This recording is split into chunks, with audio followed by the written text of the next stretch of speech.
Medical સ્ટોરનો ગેરકાયદેસર લાયસન્સો ભાડે આપવાનો રાફડો ફાટ્યો।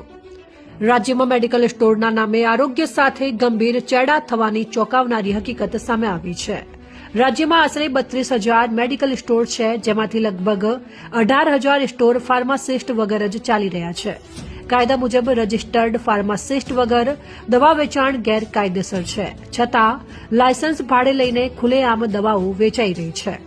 ફાર્માસિસ્ટની ગેરહાજરીમાં ખોટી દવા, ખોટી માત્રા અને દવાઓમાં ગફલતથી લોકોના જીવ જોખમમાં મુકાઈ રહ્યા છે। કેટલાક ફાર્માસિસ્ટ પોતાનું લાયસન્સ ભાડે આપી કમાણી કરતા હોવાના પણ ગંભીર આક્ષેપ છે। આ ગેરરીતિ પર હવે કડક બ્રેક લાગશે।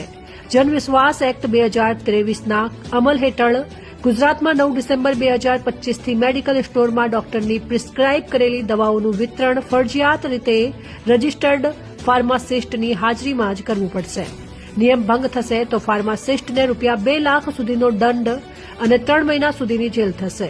અગાઉ માત્ર ₹1,000 દંડ અને 2 દિવસ સ્ટોર બંધ રાખવાની કાર્યવાહી હતી। હવે કાયદો કડક થયો છે, પણ સવાલ એ છે કે અમલ પણ એટલો જ કડક થશે કે નહીં। જોતા રહો સેન્ટ્રલ ભારત ન્યૂઝ બ્યુરો।